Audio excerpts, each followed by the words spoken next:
A Republican Washington can't fix that. They can't fix the lack of school opportunity. They can't fix the tax rates. They can't fix the Democrat Party corruption in these cities. They can't fix it. They can't fix the MBA and the corporatists and all the rest who have contributed to this. They can't fix it. I was thinking about this critical race theory stuff, and we'll get to more of this later. I dare to say these things before the book comes out, but that's okay. The munchkins out there can repeat it. You see the beginnings of opposition rising in a few school districts on critical race theory, but only a few. But think about this for a minute. Critical race theory will never be challenged in our major cities. It's fully embraced by these mayors and these school boards, whether it's San Francisco or Portland, whether it's Seattle, Washington, D.C., Atlanta, Chicago, you name it. These Democrat strongholds. Meanwhile, in more Republican areas, critical race theory is under attack, as it should be, in these various school districts. Here and there, it's sporadic. We're going to help unite these forces. That's the whole point of the book. Well, one of the whole points of the book. So we're going to have parts of the country that reject critical race theory and should, and parts of the country that embrace it because now they're part of the propaganda machine of the Democrat Party and the American Marxists. So we're now going to have a country learning two different histories. One the truth and one a lie. And by the way, nobody's saying segregation and slavery shouldn't be taught. What we're saying is we should not be adopting American Marxism, which uses race to destroy the country. There's a difference. There's a big difference. So now we're going to have ideologically segregated school systems. That's not a very pretty picture, is it, ladies and gentlemen? That's where we're headed. All right, we've got a lot to cover. By the way, Dan Bongino, you did a great job today, my brother. My local station, WMAL, wonderful lineup. I was on with Larry O'Connor. It's always an honor to be on with Larry. He's terrific. And I want to thank all of our wonderful affiliates up and down the line. You are absolutely the best. I shall return.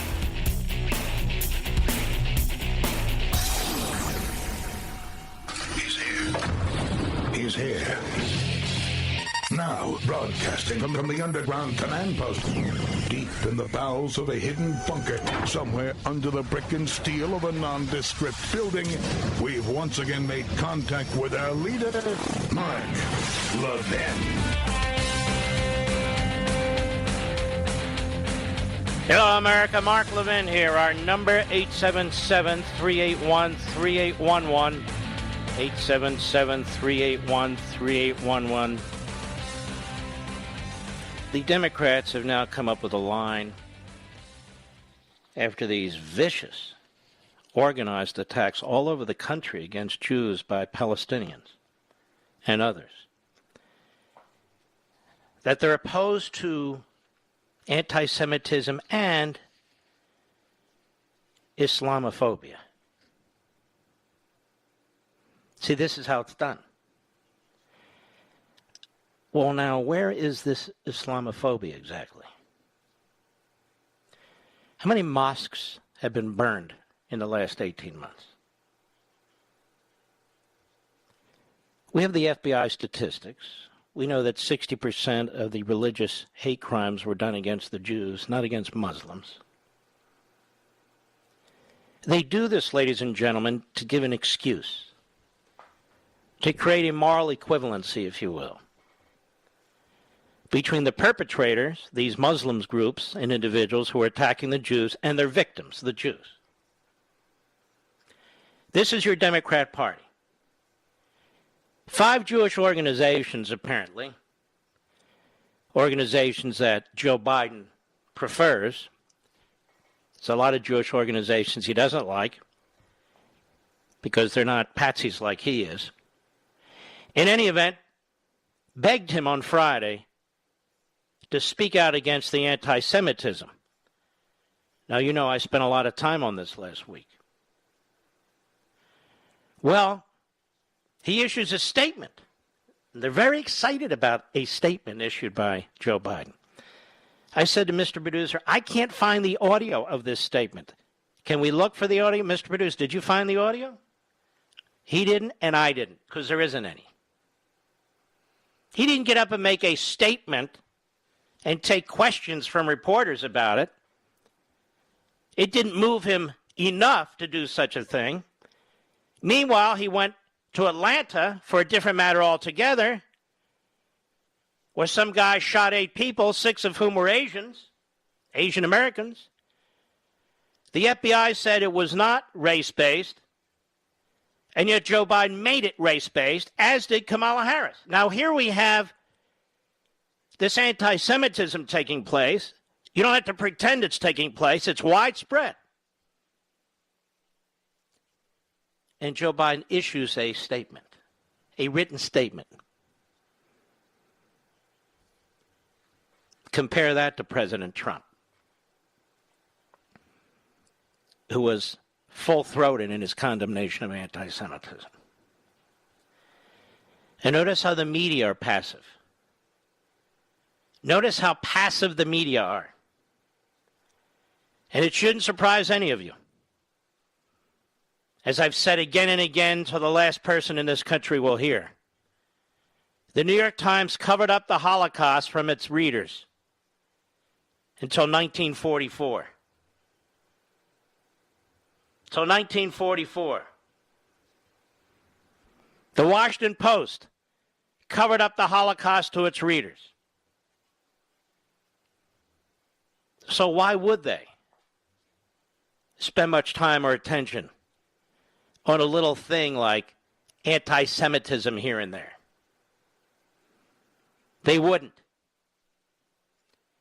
And I want to remind you, Black Lives Matter, which has the full support of LeBron James and Steph Curry and most of the hosts on ESPN, which has the full support of the Democrat Party and mayors who put Black Lives Matter in their streets. They're not talking about Black Lives Matter, lowercase. They're talking about the group Black Lives Matter, uppercase,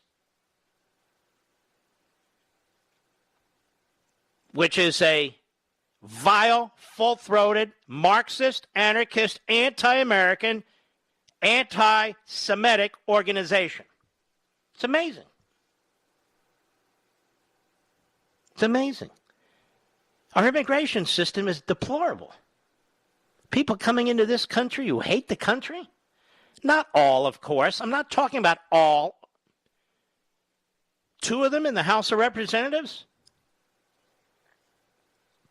That's not what immigration's supposed to be about. Immigration's supposed to be about what's in the best interest of the American citizen today. Not the country from which these people hail, or their culture, or them. That's a fact. And when you're attacking the American founding, when you're calling this country a white dominant society,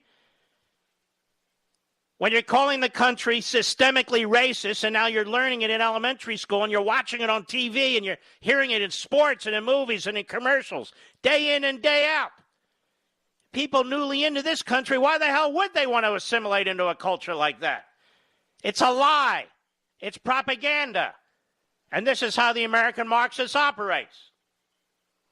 And the damn fools who follow them.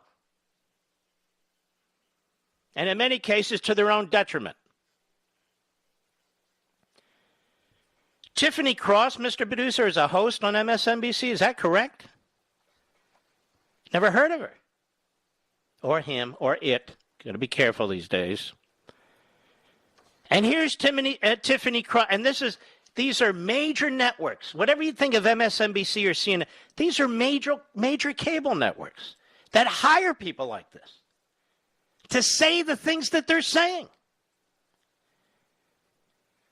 Cut 3, go. Dean, I know as a Muslim American that you have experienced discrimination, and Dean, I know as a Muslim American that you have experienced discrimination and your own encounters with white supremacy. When I hear what excuse me?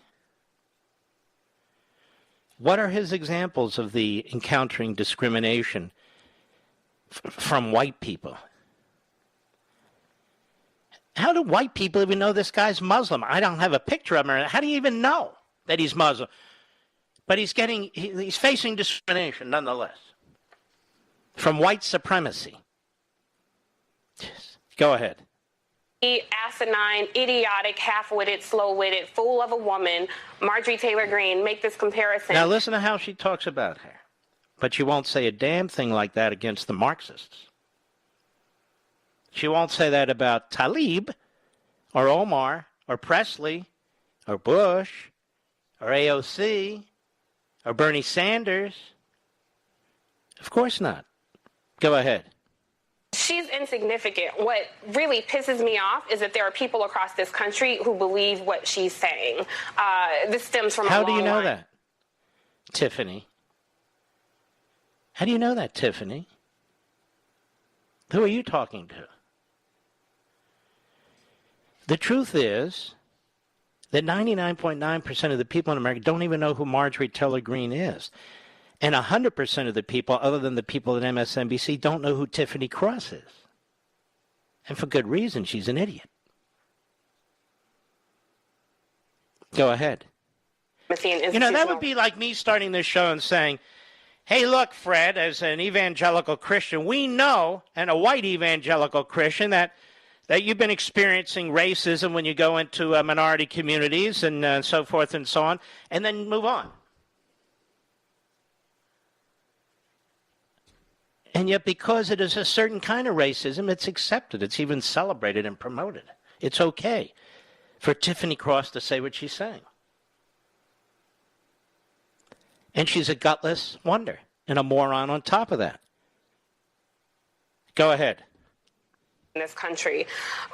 I'm just curious your thoughts on this situation as we just try to survive this 400-year nightmare of being under attack of violent white rule. How does anybody like this get a serious job on a television network?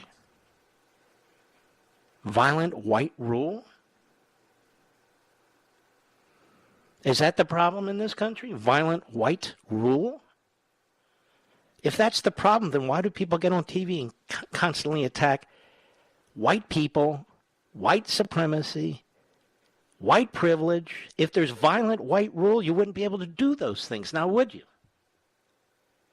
How does a complete ass and buffoon and propagandist like this, I'm serious, wind up as a host? I don't know Tiffany Cross. I don't even know I have no idea who this person is. And yet she has a platform. Kind of a female Don Lemon, I guess, who says outrageous things. But I have to say to Don Lemon in his defense, he doesn't even say stuff like this.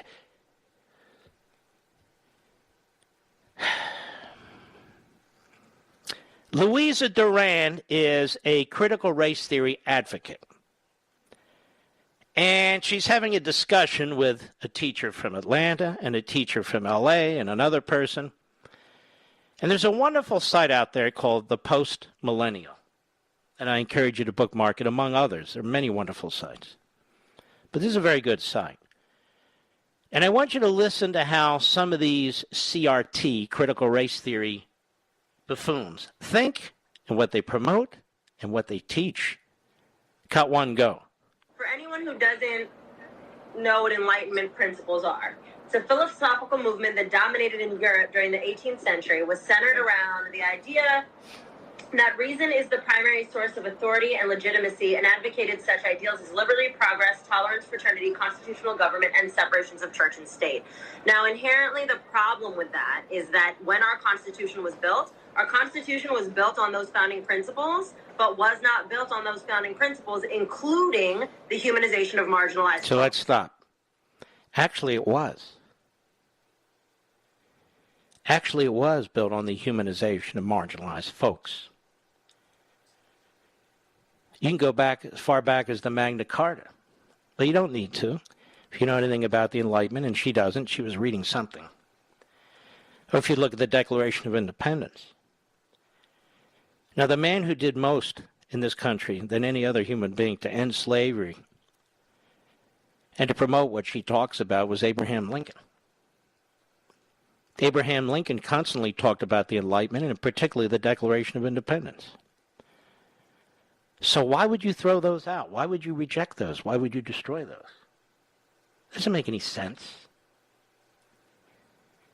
And meanwhile, why would you embrace Marxism? Marxism. Why would you embrace that, which enslaves people today? These Marxist terrorist organizations in the Middle East and Africa and Southeast Asia, but Marxist governments and the death cult that they promote. It's an incredible thing. Go ahead. So you cannot cite our Constitution. Our Constitution should be burned because our Constitution in and of itself is only written for who owned land. No, it's not. It's only written for who owned land? Is that what the Constitution says? Look at the Bill of Rights, ladies and gentlemen, which has been used by every major civil rights organization since before the Civil War. Is the First Amendment written for those who own land? Free exercise of religion, freedom of speech, freedom of association. The Second Amendment, the right to bear arms. Do they say anything about race? How about due process and probable cause? People assert that, white, black, everything, all the time. Right to a speedy trial, and so forth and so on. 13th, 14th, 15th Amendments, called the Civil War Amendments. Equal protection. Well, we ought to throw all that out because, you see, that was all written by people who own land, people who own property, and people who own people. We should throw all that out.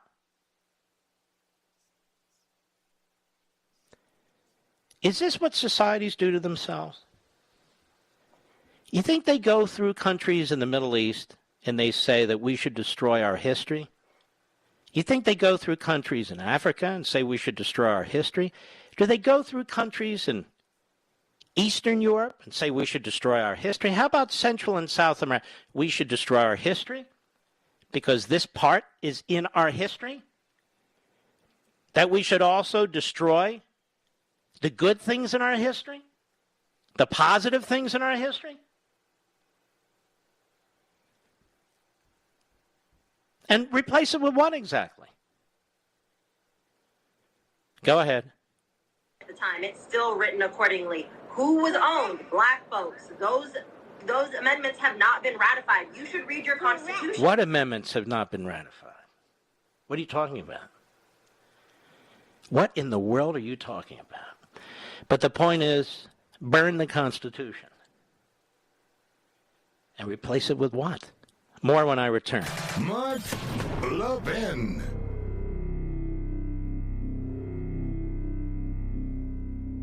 Over 2,000 of you, my listeners, made the switch from overpriced wireless carriers to Pure Talk over the past few months. We want the rest of you to join us and to see what we're talking about. If you're with AT&T and Verizon or T-Mobile, your family could save over $800 a year just by switching to Pure Talk. You get great coverage, you can keep your phone and your number, and you'll save a fortune. Pure Talk is the top-rated wireless company by Consumer Affairs with the absolute best consumer service team based right here in America. Does that sound good? Well, it gets better. Right now, get unlimited talk, text, and 6 gigs of data, just $30 a month. And if you go over on data, they don't charge you for it. They don't care.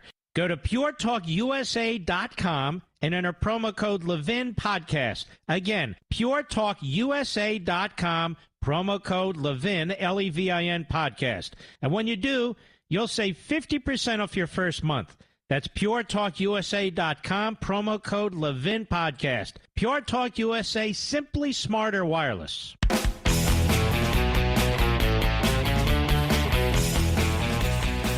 Let's hear a little bit more of Louisa Duran, critical race theory advocate. And you can see again, this is Marxism. Marx believes that you need to wipe the slate clean of all history, even if needed by despotic means. Again, this is why I wrote American Marxism, so you can have a better understanding and a better feel for what's taking place, and a better answer than we have in most cases. Cut 2, go.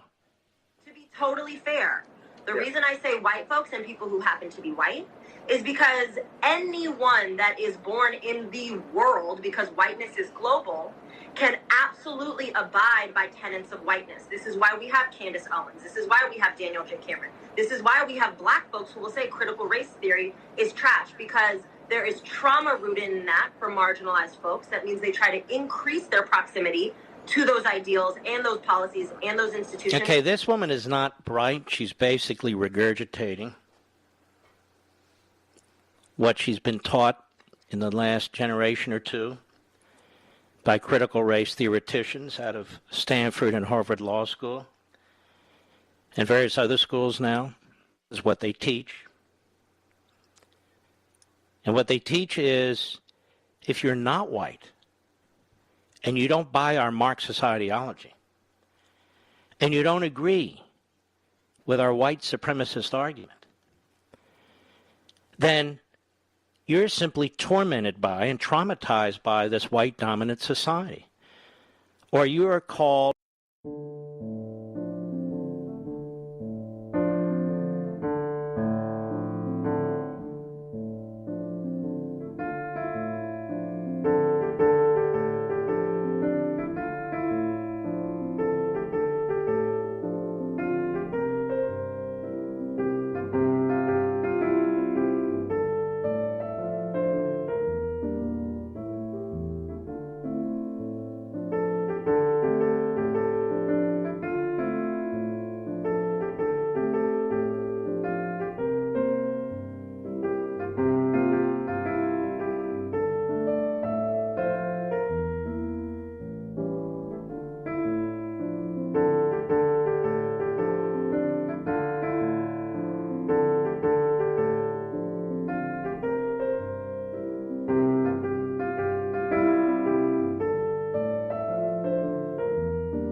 what the LatCrit people, the Latino critical race theory people call, you're a colonized Hispanic. You see, there's no competition of ideas. There's none of it. You're dismissed. Black, brown, whatever you are. This is why some people are afraid to confront this. This is why they have to pretend they're down for the revolution, particularly if they're minorities, on TV, in the corporate boardroom, in sports or whatever, because this is what they face. Go ahead. But at the end of the day, people who are phenotypically white have a choice. Phenotypically white. So if you're black and you don't agree with Marxism, you're phenotypically white. Go ahead. Because we're all indoctrinated into whiteness. They can choose to continue to uphold the system that was built for and by them on our backs. Those are white people. And then there's people who happen to be white, like a Dr. K, who is a person who is phenotypically white. All right. Now listen to that. She's trashing Dr. King. More on that when I return.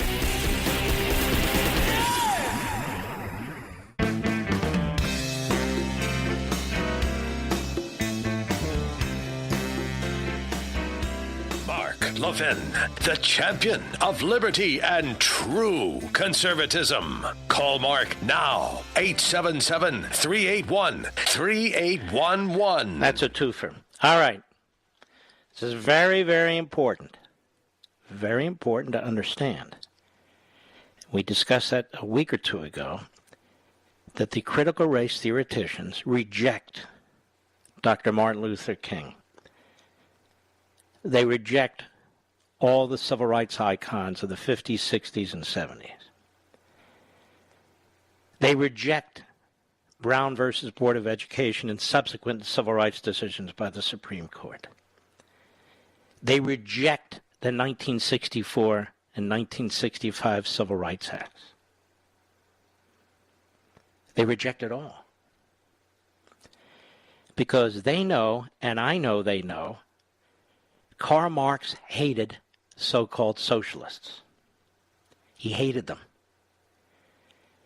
He said it was they who were preventing the communist revolution because they were making adjustments to and peace with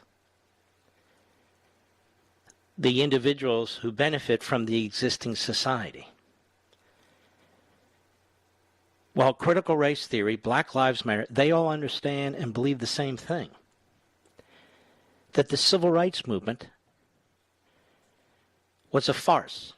That all the civil rights movement did, and all Martin Luther King did, was extend white dominance over the society. Made peace with it, adjusted it.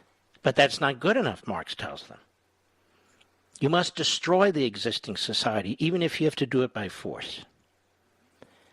You will learn all of this, those of you who are unfamiliar with it, which is most, in American Marxism. So now, let's listen again to Louisa Duran. And when she talks about Dr. King, she's talking about Dr. King's niece, who believes in a colorblind society, because her uncle spoke so eloquently about equality in a colorblind society. As you can tell by now, critical race theory, much like Louis Farrakhan, does not believe in a colorblind society. It believes a colorblind society, yet again, is a vile attempt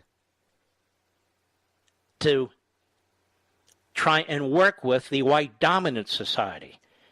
That color is crucial. That separatism is crucial.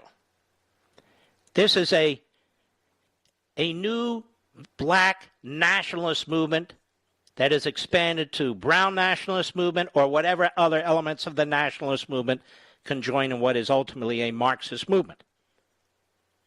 That's what it is. And you have damn fools in corporate America and sports and elsewhere who don't even know what they're supporting. They're so stupid.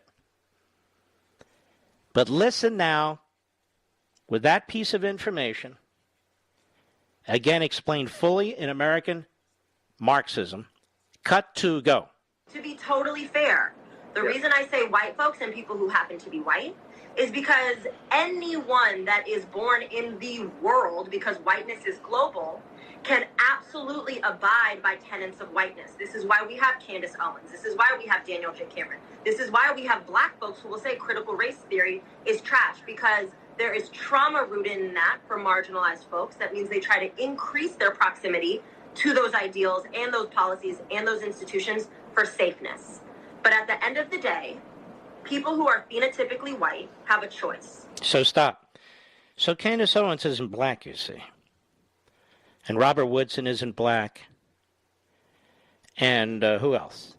Anybody who doesn't buy in to this racist theory, which, by the way, is most blacks, they're really not black.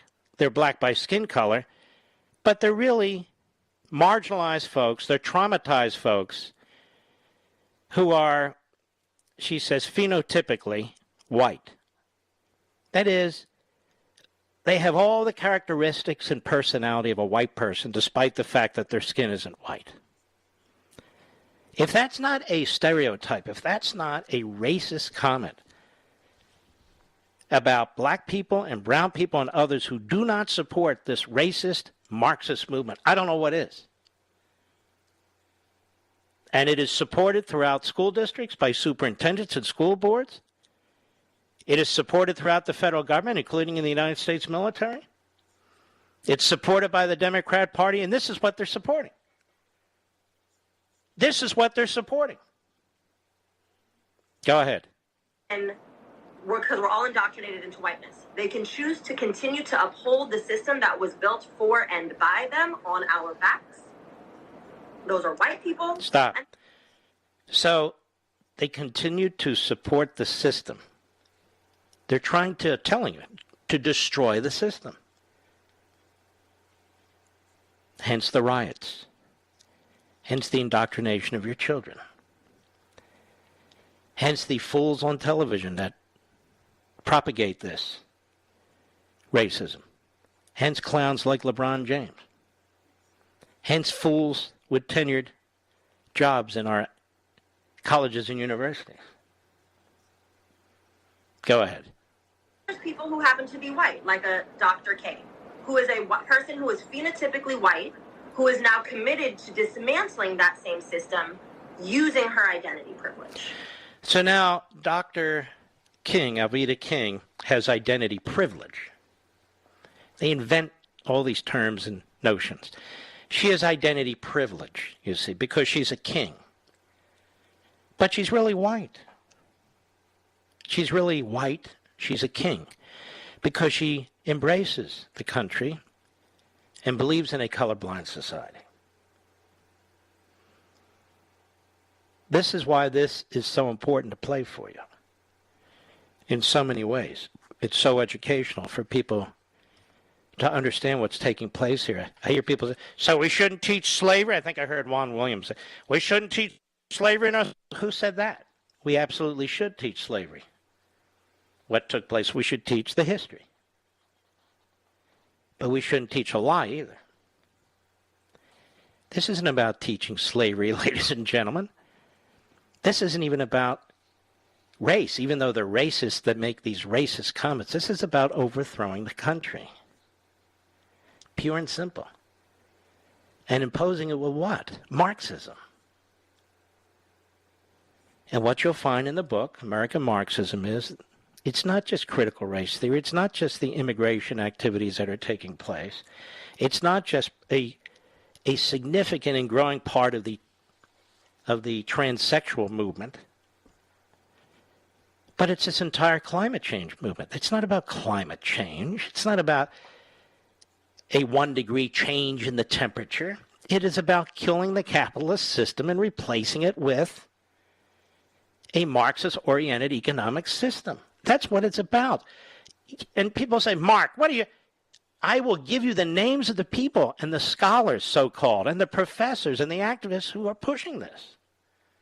It comes out of their mouths. It comes out of their writing. You just heard this woman. Some of you can say, that's unbelievable. That's all right. This is what it is. This is what it is. To burn down the country. This is no damn joke. What's happening to our kids? The abuse of our kids. when you're indoctrinating them. Who the hell does that? Marxists do it. That's who the hell do it. When you're trying to destroy the greatest economic system on the face of the earth that's created more wealth and opportunity for more people, regardless of race, than any on the face of the earth, look at the border. We're being swamped. Why do you think? So who would want to destroy a capitalist system? Who do you think? I'll be right back. Mark Levin.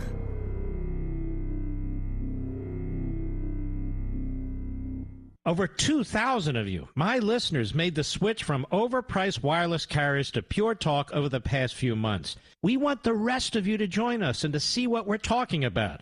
If you're with AT&T and Verizon or T-Mobile, your family could save over $800 a year just by switching to Pure Talk. You get great coverage, you can keep your phone and your number, and you'll save a fortune. Pure Talk is the top-rated wireless company by Consumer Affairs, with the absolute best consumer service team based right here in America. Does that sound good? Well, it gets better. Right now, get unlimited talk, text, and 6 gigs of data, just $30 a month. And if you go over on data, they don't charge you for it. They don't care. Go to puretalkusa.com and enter promo code Levin Podcast. Again, puretalkusa.com, promo code Levin, Levin Podcast. And when you do, you'll save 50% off your first month. That's puretalkusa.com, promo code Levin Podcast. Pure Talk USA, simply smarter wireless.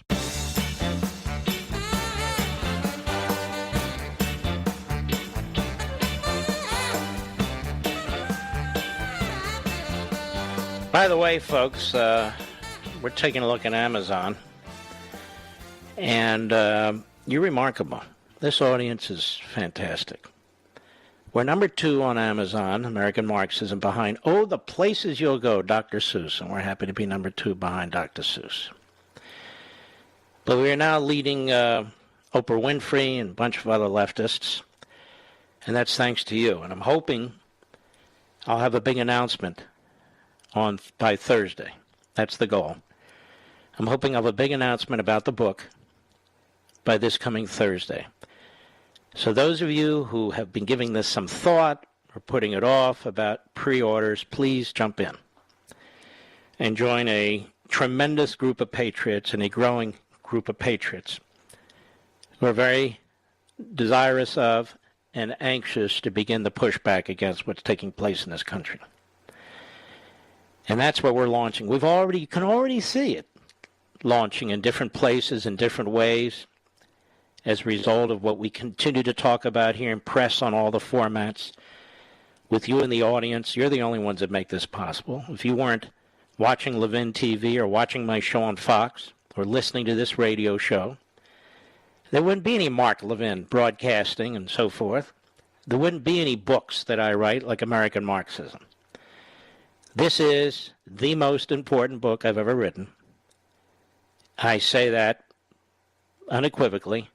This is the most important time for a book like this to be released. And when it is released on July 13th, I just want you to know that tens of thousands of fellow Levinites and patriots are going to have that book in hand too. And we're going to begin on the starting line on day 1. I've given you little tastes here and there, because that's all I'm allowed to do, quite frankly. Probably more than I should, but I have a little bit of leeway, given the size of this audience. It's almost 40% off. It's a great Father's Day gift. Even though you won't have it in hand, you can explain that it's coming. I think it's $17 and change, whatever it is.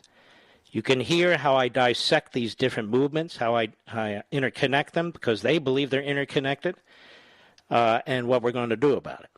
It's especially important if you have college-age children or grandchildren or high school-age children or grandchildren. It's especially important in your workplace if you see people who are kind of leaning in the wrong direction but aren't sure. And it's especially important if you want to engage and fight this. Not physically, but in other ways. And you do, I know. You care about this country. You're the Paul Reveres. And I hope this book takes off like a Thomas Paine pamphlet the American crisis. Liberty and tyranny did 12 years ago with the Tea Party. Right now, we don't have a movement, and our goal is to build this movement, to build this anti-Marxist movement, this pro-American movement, whatever walk of life you're in. It doesn't matter. I don't care if you have a PhD. I don't care if you dropped out of high school. Doesn't matter to me if you're a patriot. It's all the same. We're American citizens. I don't care if you're black or white, if you're mixed, if you're Hispanic, you're Muslim or Jewish or Christian. Doesn't matter to me. If you love this country, it's time to unite. It's time to galvanize. There are more of us than there are of the Marxists. We need to take our schools back. We need to make a lesson for these corporations. We need to take our freedom of speech back, our platforms back. There's a lot we need to do, and we need to start now. It's going to take some time, obviously. We didn't get here yesterday, but it's time to identify what's going on, very specifically identify their areas of weakness and their areas of strength, and then draw our conclusions on the strategies and tactics to address it. But first, we have to know what it is. When you're talking about critical race theory, we're not talking about not teaching about slavery. We're talking against Marxism and racism and bigotry. They're the Marxists, they're the racists, they're the bigots. And it's time that we speak like we know what we're talking about and have the courage to do it. When you see Biden and the Democrat Party and the media and the rest sitting back while people running around with Palestinian flags are beating up Jews, sit back for that. Speak up. Speak up. When you see our police being undermined, being brutalized, speak up. Have courage. Have courage. We don't need school boards taking over our schools and turning it over to activists. There's so much we can do and so much we will do together. At first, again, we have to know about whom we're speaking and about what we're dealing with. This is my best shot. It's the longest book I've ever written, too. So we'll do it together. We'll take our time. We'll go through it. And then we'll talk about it. And then we will act. American Marxism is on Amazon. It's on all these other sites if you prefer them. And I hope you'll jump in. And you know, here's the thing. I think we are ripe to push back. I think at first we were stunned by all this. We were hampered by this virus, the vicious attacks on our president, the lies, that the media tell relentlessly. That's fine. That's fine. We're back. We're going to organize and unite and galvanize. And we're going to claw our way back. Together. I'll be right back.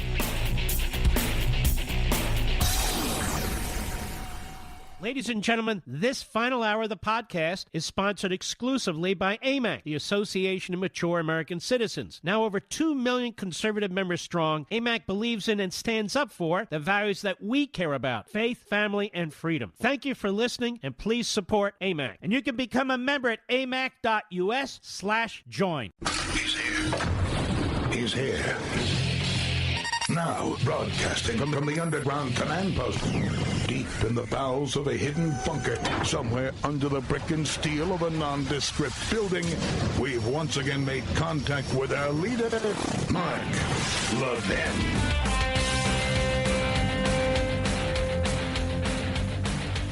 Hello, America. Mark Levin here. Our number, 877-381-3811, 877-381-3811.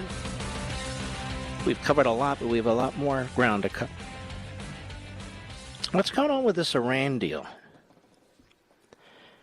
President Trump killed the deal, and he choked off resources to Iran. Iran is a terrorist nation. What's going on? But we're not really told what's going on. Have you ever seen anything like this? All this negotiation is top secret. These deals aren't treated like treaties the way the framers of the Constitution intended, and this is why. Because you've got a half-wit of a president surrounded by a bunch of radicals who do not love this country, working out a deal with an Islamo-Nazi regime in Tehran, which hates us. And you and me, we sit here, we're wondering what the hell's going on. Nothing's going to be presented to Congress for a vote. What kind of a country has this turned into? Well, there's a piece written by Jacob Nagel, and he's looking at this Iran situation at the Jerusalem Post. And he says, the United States is preparing to repeat its past mistakes as the Biden administration in Tehran, and it's actually the Obama-Biden administration that did it first round. Now it's Biden. To return to the flawed 2015 Iran nuclear deal, formerly known as the JCPOA. Now, you're going to learn something here you didn't even know about our own country. Talks in Vienna are ongoing, but the end result looks clear. Another victory for the clerical regime in Iran, and another bad deal for the United States, Israel, and other American allies in the region, Arabs. A tough road lies ahead for U.S.-Israeli relations, but the two allies can and must work together to manage their differences, he says. But that's not the point. The first stand to understanding Washington's mindset. In order to check the Iranian problem off its to-do list, the Biden administration continues to offer concessions to get Tehran to resume compliance with the old deal. The deal's fatal flaws and Iran's ongoing nuclear extortion notwithstanding. Biden does not seem to understand how this empowers Tehran, sensing they have the upper hand. This is what's going on in the shadows. Negotiators, that is Iranian negotiators, are playing hard to get, tacking on demand after demand. Tehran insists that Washington pay a premium for the privilege of lifting sanctions and re-entering an agreement that grants that regime in Iran a patient pathway to atomic weapons. By returning to the deal, the regime can legally install advanced centrifuges, build up Iran's enrichment capabilities, and wait for key restrictions to sunset over the next 2 to 9 years. After 2030, there will be no prohibitions on the Islamic Republic's ability to produce weapons-grade uranium, and Iran's advanced centrifuges will enable it to do so faster and more covertly. Nor does the deal check Tehran's weaponization activities. So as a result, Iran's sneak-out time, the interval necessary to produce a nuclear weapon, will soon be almost zero. All of America's Middle Eastern allies, all of them, are rightly concerned about U.S. policy. Beyond the existential threat of a nuclear Iran, Jerusalem does not relish the thought of the world's leading state sponsor of terrorism fueling Lebanese Hezbollah, Gaza Hamas, Yemen Houthis, and other terrorist proxies with billions and billions of dollars in UN sanctions relief. So you look at Lebanon, you look at Yemen, you look at the Gaza Strip, you watch these commercials, don't you? With these men missing arms and legs. Americans. While the weapons that were used to do that to our men were produced in Iran. In Iran. The article goes on. This will make things very difficult for Israel. How can it act decisively against the Iranian nuclear program when that program has been legitimized by an agreement with the United States? How will Washington react if Israel must take military action, covert or not, against Iran's nuclear program, given Israel does not accept the U.S. request for prior consultation? Yeah, because it will be leaked to the New York Times. And it goes on. The reason why Benjamin Netanyahu is hated by the Marxist left in this country, by commies like Bernie Sanders, is because he's strong. He defends his country. That's why they hate Donald Trump. That's why they hated Ronald Reagan. These are strong people, strong leaders who try to defend the system, defend the country against the Marxists. Well, Bernie's a Marxist. And he keeps calling Netanyahu a racist and other things because he's a very stupid old man, and that's pretty much all he knows. That's what he knows how to do. And his base is stupid because they jump up and down to that kind of talk. And Netanyahu said today, I thought rather diplomatically, that Israel and its friendship and alliance with the United States is essential. However, there may be a point at which Israel has to go alone. If it believes Iran is in a position to potentially destroy his country. In other words, Israel is a sovereign country. Netanyahu is currently the prime minister. And he has been a tremendous leader, really worldwide, not just in Israel. And he's saying, look, I'm not the prime minister of Joe Biden's staff. They're not my staff. I'm not the president of the United States. I'm the prime minister of Israel. There's not a single Arab country. There's not a single, let me put it to you this way. There's not a single Arab country that has a diplomatic relationship with the United States that supports this deal, let alone Israel. None of them.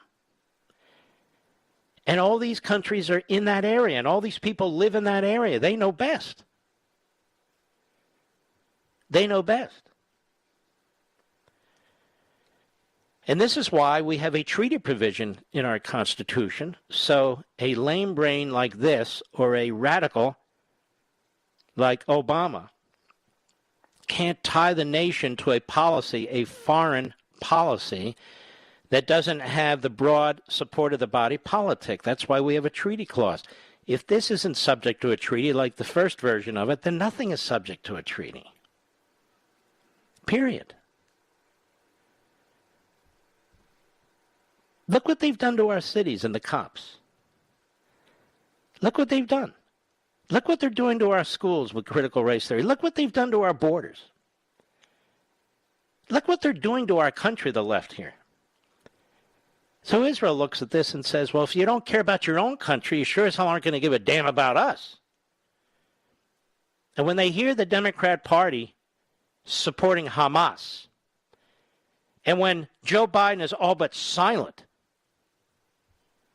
well then, they may well have to go their own way. And Taiwan too, by the way. It's really shocking. I'll be right back. Mark Levin.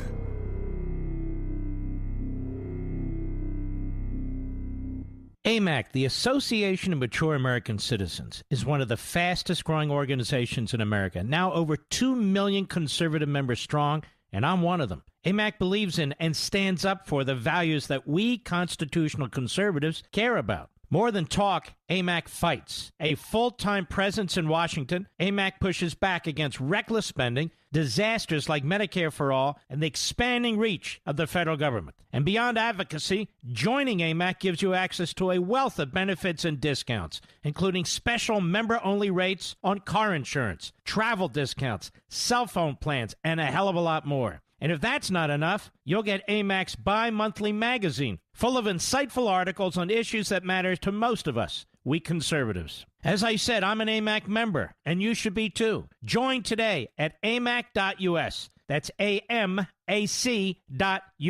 Stop supporting the liberal agenda that the other 50-plus organization has been pushing for. Join AMAC instead. AMAC.us.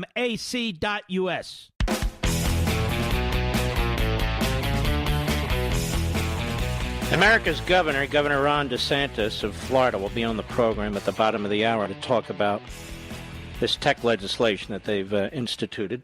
I think you'll find that quite fascinating. So Governor Ron DeSantis, in a little over 10 minutes, will be on the program. WTKS, Nathan, Hilton Head, South Carolina. How are you, sir? Go right ahead. Mark, I'm doing well. there's never enough time. I was at the Restoring Honor rally back in 2010 that Glenn Beck had, and they had really bad sound. There was over 700,000 of us, if there wasn't a million. I was way in the back. When Dr. Elvita King came on and spoke, which I never knew who she was, everybody got silent. Everybody listened to her. She was the best public speaker I've ever had the pleasure of listening to. I felt like I was at the Great Enlightenment. It was transformative. And when you were speaking about, when you earlier said, Dr. King's niece, I knew who exactly you were talking about, because after she spoke that day at the hotel in D.C., all they did was trash her. Al Sharpton, all of them. All they did, they trashed Elvita King. They didn't talk about the Restoring Honor rally. They were trashing Elvita King because that's what they had to do. Because that's what Marxists do. They must crush the opposition. She's a threat to them. She's dangerous. And you could hear she's not even white as far as they're concerned. This is a racist entity, but more than that, it is a Marxist entity, and it must destroy all notions of civility. No better way than to turn race against race and to indoctrinate students as young as possible, to destroy the fabric of the country, the notion of a civil society, to go after the founding documents, to do all these things. And as I say, this was founded by a full-throated Marxist, critical race theory, and those people who are the activists in this movement know exactly what they're doing. Thank you for your patriotism and your call, Nathan. Steve, Woodbridge, New Jersey, the great WABC. Steve, go right ahead, please. Hi, Mark. Thanks for taking my call. You got it. I go back with you to your earliest days on WABC and Sundays. Sundays, really? I met you in February. Yes. Wow. Yes. I met you in February 2005. You signed my copy of Men in Black. We had a nice 5-minute conversation. You're a very nice, decent guy. All right. Thank you. I haven't had a chance to call in a while. Look, I want to thank you for doing something that people like I'll speak for myself, but I think others have suspected for a while. That is, you brought on a guest and connected dots, tracing that virus back to the Wuhan lab. Number one, and number two, creating the issue that our government may have funded part of that research that led to development of that virus. I thank you very much. And this backbencher thanks you, okay? Now. No. The audience isn't backbenchers. The backbenchers know who they are. Go ahead. Okay, I understand. I know other people call you, and they dwell on the problem. They have no solution, and they ask you for guidance. Here's the solution. Let's borrow a page out of the Democrats' playbook. Every elected Republican, certainly at the federal level, and a safe seat, get to a microphone right away and call for a special counsel. No, we don't trust Merrick Garland's the Biden Justice Department. We want a special counsel. The origins of the virus, all right? Did American tax dollars go to fund it? Are we aware that they're continuing to build the virus? Your guest alluded to this last night. And what are we doing to squeeze them from within? And I believe Donald Trump was. Squeeze them from within to make sure this doesn't happen again. A la Ronald Reagan, we need to call them out. Evil empire, continuation of the Cold War. And you say so. You're right on. Absolutely right on. I really appreciate that, Steve. Well done. All right, brother, you take care. Let's go to Doug, Rome, Georgia, the Mark Levin app. Doug, how are you, sir? I'm doing very well. Thank you, Mark, for taking my call. You bet. And I have a question for you. And the Marxists like to impugn America for slavery and racism. But the history of mankind is of stronger tribes, peoples, nations, conquering and subjugating weaker nations, weaker people. And they impugn America for slavery and racism, but yet that happened 200 years ago or in the 20th century that was mild compared to what the communists did in the 20th century, where they butchered upward of 100 million people. And how come that never gets addressed comparatively to what Americans... Well, if you're a Marxist, you're not going to bring up what Marxism has spawned. You see, these are evil people. These aren't good people. You're right. They're promoting a genocidal abstraction as policy and as a basis for government. Marx was an ideologue. He was a theorist. And Marxism, as we call it today, wasn't even popular. It was 40 years later where people picked up his stuff and started to read it and started to try and apply it, mostly right before the Industrial Revolution. You'll find the Marxists hate the Industrial Revolution. They thought the Industrial Revolution would create all this proletariat rising up against this system. It didn't. It created a massive middle class. And again, all of this is discussed in the book, too. There have been enough treatises on Marx, so I don't want to do that, but I had to touch on some of it. And you're exactly right. They're embracing an ideology that has resulted in the death of 100 million people. I'll be right back.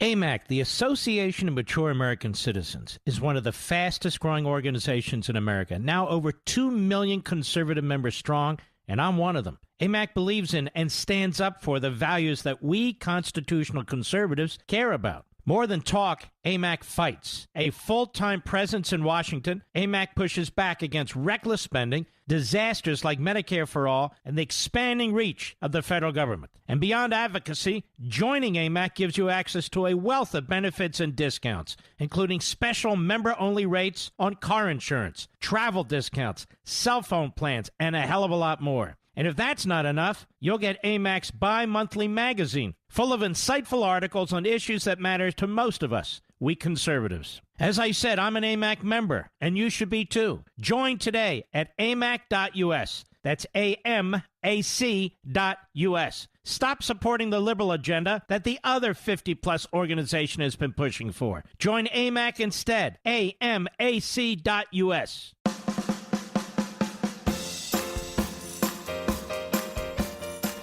Mark Levin, the thunder on the right.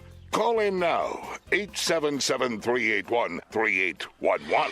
You know, there's a reason why people are flooding into Florida as opposed to leaving, like in New York and California and so forth. Florida is the cutting edge in this country on technology, on science, on economics, and on liberty issues. And the reason is because of the governor of Florida, Ron DeSantis, who was a fantastic congressman, and he's a fantastic governor. Governor DeSantis, how are you, sir? I'm doing great, Mark. How are you doing? I'm doing very, very well, even though I haven't had dinner yet. You know, I got to get through the show before I get dinner, Mr. Governor. Are you aware of this? No, I don't know that I could make it till 9 o'clock, so you're a better man than me. All right. You have signed what is the first of its kind law to hold big tech companies accountable for how they're interfering with freedom of speech. Would you like to explain it? Absolutely, Mark. And people want to see all the steps we took. They can go to rondesantis.com. We have it laid out there. But basically what we do is we follow along with Clarence Thomas's recent concurrence, saying that these big tech platforms are effectively common carriers. And we're empowering Floridians, if they're censored or deplatformed, to be able to sue big tech for damages. And the idea is we're making big tech be transparent about their algorithms in terms of service and all these things, and if they're applying that in a discriminatory fashion, you have a right to hold them accountable. We also give the Attorney General of Florida the ability to bring actions against big tech. We beef up some of our antitrust provisions, and we do have stiff fines for deplatforming of candidates. And so if they deplatform a Republican senatorial candidate, that's going to be a $250,000 daily fine. We want to get big tech out of our elections. We don't want them to have control over the public square. You know, Mark, you know more than anyone, the Founding Fathers, they feared concentrations of power. And in their time, generally, that was something feared from the government. And obviously, it still is in certain respects. But I think the difference between that time when they built a constitutional system with checks and balances, separation of powers to prevent against concentration of power, and now our time is we have this concentration of power in Silicon Valley. Valley that's apart from the government. It does do the government's bidding with Biden in there, but I think they're wielding monopoly power, which is way more significant than the monopolies at the beginning of the 20th century. And in some respects, in our daily lives, big tech wields more influence over the American people than even the government itself. And so we're trying to push back against this massive concentration of power in Silicon Valley. We do not believe they should be able to use their monopolistic power to censor Floridians. We don't believe they should be able to impose an orthodoxy on this country. And so I think what we did is the strongest that anyone's done anywhere in the country. It is one step. I think that you will eventually need actions to be taken at the federal level. But I think our view was we want to do whatever we can at the state level to protect Floridians and fight back against censorship. Well, I think it's brilliant. Do you think big tech is going to bring litigation? Absolutely. You can set your clock to that. They very much fear this. I mean, part of what they fear is the transparency, because I think if they have to be honest about the way they manipulate their platforms, it would be clear to people that they're not doing this in any type of an even-handed way. I also think that they want to be able to enforce an orthodoxy. I think that that's what they've grown accustomed to doing. I mean, just think, Mark, this recent news now where people are now starting to acknowledge COVID may have been a leak from this lab in Wuhan. A year ago, if you would have said that, the media would have said it's a conspiracy theory, and big tech actually would have deplatformed you or censored you as a result of that. Now we have information, even Fauci acknowledged that that may be the case, and there's more and more evidence to support it. Remember last year when people were criticizing coronavirus lockdowns, big tech was censoring that, but now we look a year later, look at all the damage that these lockdowns have done and all the lives they've ruined in places like California, New York, and Michigan. So they don't want to come clean. They want to enforce an orthodoxy. So they're going to sue. You know, we obviously will vigorously defend this, but Mark, this very well may end up someday in front of the United States Supreme Court. And, you know, if we follow Justice Thomas's lead, then this law is going to hold up very well. And same with standing. I think we talked about this before. Massachusetts versus EPA. The federal Supreme Court created standing for Massachusetts that it didn't have. And that is a strong, and you're a lawyer, you know, the strong standing argument now you can make out of Supreme Court precedent, because that's, you know, what the left does is they take this precedent when it works, and then they ask the court to reject it when it doesn't work. And I think you're also asserting your 10th Amendment federalism power here. And you think other Republican governors will pick up where you're taking off? They tend to do that. Yeah, I think so. I think you started to see it in other states. Now, the point was made at our bill signing today by some of our legislators that this is actually was advancing as ours was advancing too, and big tech lobbyists killed it in some of these other states. You know, those lobbyists came to Florida, and we said we are not bending on this. We're standing our ground. We're going to hold the line, and the result was we got it across the finish line. We actually did get some Democrat votes too. It wasn't purely party line, but I think the Democrats, their general view is, you know, if we're doing something, they want to just be the opposite side. So you actually have Democrats out there shilling for big tech. I mean, are you kidding me? So I think that we're in solid ground in terms of dealing with issues that really concern a lot of people in Florida. And Mark, we signed the bill down in Miami. I had Cuban exiles talk about the seriousness of censorship. I had a Venezuelan exile talk about the seriousness of censorship. So that community where we were at, there's probably more refugees from communism per capita than anywhere else in the country. They see the danger when you have massive concentrations of power that could curtail people's free expression. You know, you touched on something earlier that's very, very important. We had these antitrust laws. Some existed. More were put in place to break up Standard Oil and companies like that. And yet those companies did not infringe on our unalienable rights. They did not infringe on our right to free speech. What these companies are doing, they're actually undermining our founding document, our governing document, and particularly the First Amendment. Now, I understand they're not part of the government, but I would argue, given their in-kind contributions, their free media to the Democrats, given Zuckerberg's dark money activity, there is certainly a taint of government action here from my perspective. Yeah, I agree. I mean, obviously, we saw how they interfered in the election in 2020. I mean, give me a break. They had the heaviest thumb on the scale against Trump that you could have. But I also think if you look at the orthodoxy they are trying to enforce, they're basically an extension of the ruling elites, the prevailing administration in Washington, the corporate media, and then big tech is enforcing their orthodoxy. So when the corporate media was saying the lab leak in Wuhan was a conspiracy theory, big tech was taking that, and then they were deplatforming people as a result of it. Some of the other things that corporate media, their narratives, big tech tends to elevate those narratives and then try to squelch dissent. So they're very much part of our ruling class, and in some respects an extension of the current administration in Washington. Because can you think of examples where they're suppressing ideas or speech that is favorable to the Biden administration? I can't think of any. No, I can't think of any. And if there is one, it's certainly not a pattern. It's just one. But I really can't think of any. Let me ask you another subject and another issue here. You see what Biden's doing on the border. He has no interest in securing that border. He never talks about the border. Certain words are banned, like crisis and so forth.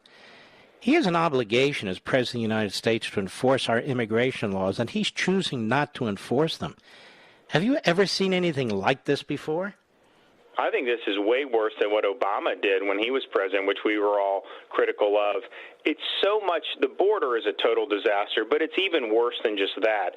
When Donald Trump was president in Florida, if we had a criminal alien, someone that was illegally here, they commit a crime, they go to state prison and serve their sentence, we would notify ICE, and Donald Trump's ICE would pick that criminal alien out, and they would send them back. It was clockwork. Biden's ICE will release them back into the communities. So these are people that not only have done things wrong, they've been convicted and actually served sentences, and they're here illegally, and they're just saying that they should be able to run wild in our communities. It is one of the most disgraceful things I've seen. Now, Florida, we're suing Biden over that policy, but the fact that we're even talking about this really is an absolute disgrace. And I think part of it, Mark, is this is an absentee president. I mean, the guy clearly isn't playing with a full deck of cards. He's got a lot of ideological staffers and members of his administration that I think are pushing a lot of these crazy policies. I think it's completely backfiring on him. I think there's a lot of people who voted for him that were on the fence who completely regret their vote at this point. And obviously, all of us, we're saying, told you so with what's going on. But yes, to release criminal aliens, I mean, give me a break. Only a few minutes. I want to ask you about this spreading anti-Semitism that's going on in this country. The Democrat Party, mostly silent. The President of the United States puts out a written statement today, but he waits 3 days, nothing verbal. The party is increasingly anti-Israel. You've been a strong supporter of the state of Israel. You pushed for the embassy, U.S. embassy, to move to Jerusalem. What do you make of this?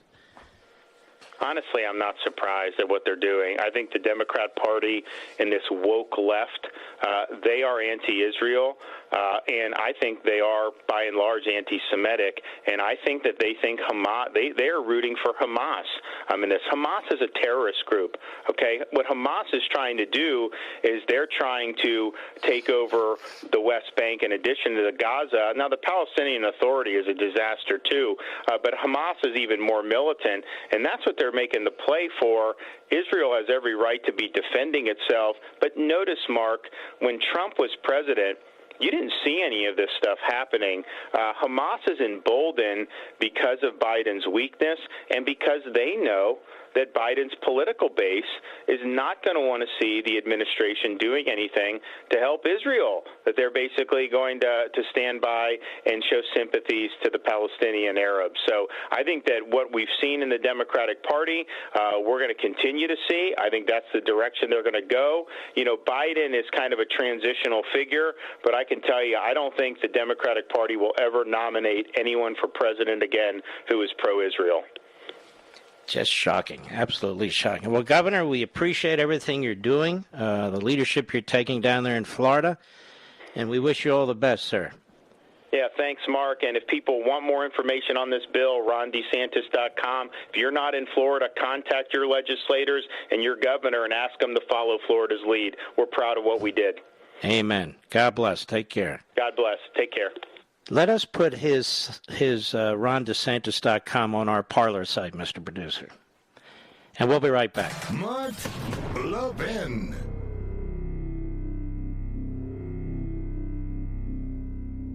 AMAC, the Association of Mature American Citizens, is one of the fastest-growing organizations in America, now over 2 million conservative members strong, and I'm one of them. AMAC believes in and stands up for the values that we constitutional conservatives care about. More than talk, AMAC fights. A full-time presence in Washington, AMAC pushes back against reckless spending, disasters like Medicare for All, and the expanding reach of the federal government. And beyond advocacy, joining AMAC gives you access to a wealth of benefits and discounts, including special member-only rates on car insurance, travel discounts, cell phone plans, and a hell of a lot more. And if that's not enough, you'll get AMAC's bi-monthly magazine, full of insightful articles on issues that matter to most of us, we conservatives. As I said, I'm an AMAC member, and you should be too. Join today at amac.us. That's AMAC.us.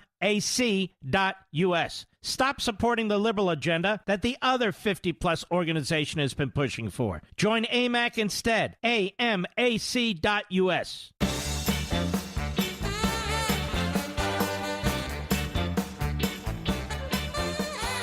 Let's go to Mark, New Haven, Connecticut, XM Satellite. Mark, go right ahead, please. Hi, Mark. Thanks for taking my call. Yes, sir. I appreciate it. I'm a detective up here in Connecticut, and a couple of years ago we had a pretty serious sexual assault in our jurisdiction. We identified who did it, and it was a guy that was here illegally from Ecuador. We put the entire case together, arrested him. He went through the court process, was out on bond, and he then fled the country and went back to Ecuador. Years go by.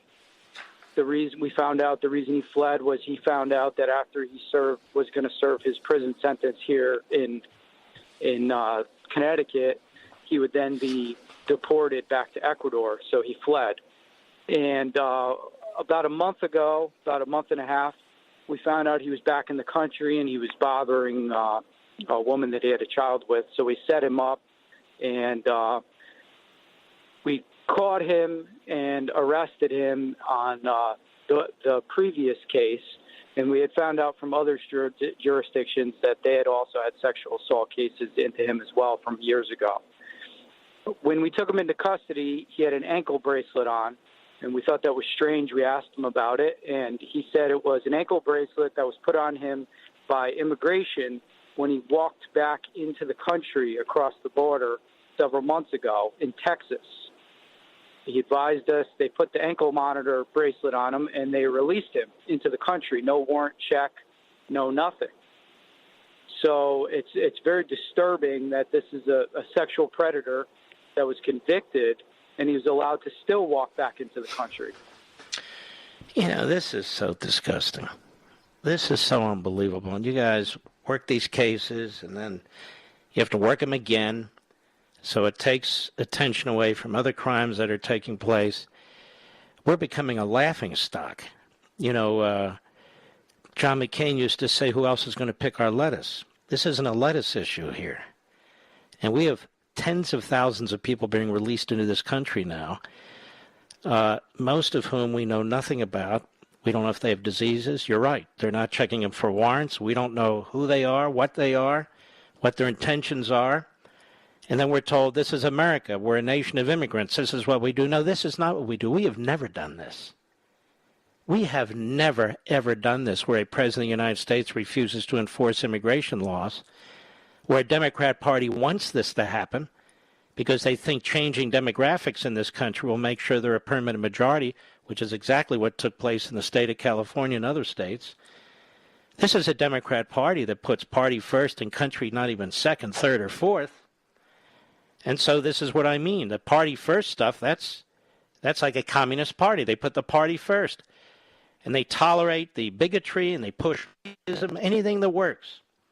And we're seeing it in our streets. And, Detective, we have a crime wave going on in this country. And you must be aware of this. Our major cities are utterly and completely out of control. And at some point, the people are going to have to rise up and put the lid on this. And that's hopefully what we're going to be able to do here. And you be safe out there, Detective, and I appreciate very much what you're trying to do and you communicating with us here. God bless you, sir. Got 30 seconds left. What happened? Our music died. Oh, there it is. I need to know when to tap dance, you see. Ladies and gentlemen, we salute our armed forces, police officers, firefighters, and emergency personnel, and all of you. God bless you. Tonight's the night, folks. Jump in. Get your pre-ordered copies of American Marxism, and be well and be safe. See you tomorrow.